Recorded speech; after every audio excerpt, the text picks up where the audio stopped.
તમને વૈદિક ઘડિયાળ વિશે થોડું સમજાવીશ, તો તમે બધા ધ્યાનપૂર્વક સાંભળો એવી મારી તમારાથી વિનંતી। તો આ જે આપણી ઘડિયાળ હોય છે જેમાં 1 થી 12ના આંકડા હોય છે, તે આંકડા આપણને શું સમજવા આપે છે એ વિશે આજે અમે તમને કહેવાના છીએ। જુઓ, જે આ 1 બતાવે છે ને એની ઉપર આ વૈદિક ઘડિયાળ છે, એની ઉપર બ્રહ્મ લખ્યું છે, બ્રહ્મો એટલે આ જે છોકરીઓ આવશે તમને શીખવાડશે કે બ્રહ્મો શું કહેવા માંગે છે। બ્રહ્મો એટલે ભગવાન, એનું શું થાય છે। બીજું એટલે અશ્વિનો 2, જ્યારે 2 વાગે ત્યારે આપણે શું કરવું જોઈએ। અશ્વિનો એ અશ્વિની કુમાર છે। 3 ત્રિગુણા એટલે આપણામાં જે 3 ગુણો છે એ 3 ગુણોની માહિતી આપશે। ચતુર્વેદા જે આપણી ભારતીય સંસ્કૃતિ છે જેમાં જે 4 વેદો છે એની માહિતી તમને મળશે। પંચ પ્રાણા એટલે જે આપણા 5 પ્રાણ છે એની પણ માહિતી આપશું। એવી રીતે 1 થી 12ના બધા જ આંકડાની માહિતી આજે અમે તમને આ વૈદિક ઘડિયાળ દ્વારા આપવાના છીએ। તો અમારી માહિતીને તમે જીવનભર યાદ રાખો અને તમારા માટે મહત્ત્વની બને એ માટે અમે આ એક પ્રકારની પ્રવૃત્તિ લઈને આવ્યા છીએ। તો તમે બધા અમારી વાતને શાંતિપૂર્વક સાંભળો એવી મારી તમારાથી અપેક્ષા। જ્યારે ઘડિયાળમાં 1 વાગે છે ત્યારે તેની નીચે લખેલું હોય છે બ્રહ્મ। બ્રહ્મ એટલે કે ભગવાન। ભગવાન આખી દુનિયાનું સંચાલન કરે છે। બ્રહ્મ એક જ છે।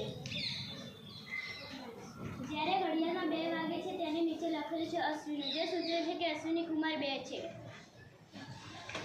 આ ઘડિયાળમાં 3 વાગ્યાની નીચે લખેલું છે ત્રિગુણા। ત્રિગુણા તે આપણને 3 ગુણો વિશેની માહિતી આપે છે, સત્વગુણ, રજોગુણ અને તમોગુણ। જ્યારે ઘડિયાળમાં 4 વાગે છે ત્યારે તેની નીચે લખેલું હોય છે ચતુર્વેદા, જે આપણને 4 વેદોની માહિતી આપે છે, જેમ કે સામવેદ, ઋગ્વેદ, અર્ધવેદ અને યજુર્વેદ। જ્યારે ઘડિયાળમાં 5 વાગે છે તેની નીચે લખેલું હોય છે પંચપ્રાણ। પંચપ્રાણના પ્રકાર 5 છે, અમાન, સમાન, પ્રાણઃ, ઉદાન અને વ્યાન સૂચવે છે। જ્યારે ઘડિયાળમાં 6 વાગે છે તેની નીચે સરસા લખેલું છે, જે આપણને 6 પ્રકારના રસોની માહિતી આપે છે, જેમ કે મધુર, અમલ, લવણ, કટુ, તિખત, કસાઈ જેવા રસોની માહિતી આપે છે। જ્યારે ઘડિયાળમાં 7 વાગે છે ત્યારે તેની નીચે સપ્તર્ષિ લખેલ છે। સપ્તર્ષિ 7 ઋષિઓનો પરિચય આપે છે, જેમ કે કશ્યપ, પતિ, ભારદ્વાજ, ગૌતમ, વિશ્વામિત્ર, વશિષ્ઠ અને જમદગ્નિ। જ્યારે ઘડિયાળમાં 8 વાગે છે તે ભારતની સંસ્કૃતિની 7 સિદ્ધિઓની જાણકારી આપે છે, જેમ કે મહિમા, ગરિમા, પ્રાપ્તિ, ઈસવી, વસિત્વ, નદીમા અને પ્રાકામ। જ્યારે આ ઘડિયાળમાં 9 વાગે છે જેની નીચે લખેલું હોય છે નવદ્રવ્યાણી। નવદ્રવ્યાણી આપણને સૂચવે છે કે નવદ્રવ્યાણીના 9 પ્રકાર છે, જે આ મુજબ છે પદમ, મહાપદમ, નીલ, શંખ, મુકંદ, મકર, નંદ, કરછપ, અર્વ વગેરે।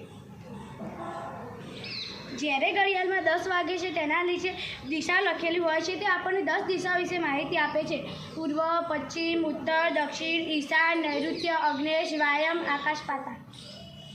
ઘડિયાળમાં જ્યારે 11 વાગે ત્યારે તેની નીચે રુદ્રા એટલે કે રુદ્રના 11 પ્રકાર છે, જે નીચે મુજબ છે, કપાલી, પિંગલ, ભીમ, વિરૂપાક્ષ, લવ, પુરોહિત, વિરૂપાક્ષ વગેરે।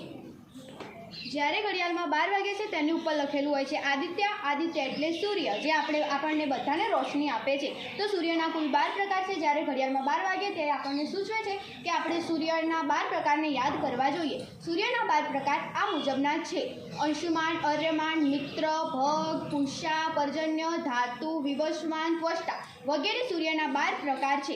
અમારી વાતને શાંતિપૂર્વક સાંભળવા માટે આપ સર્વેનો ધન્યવાદ।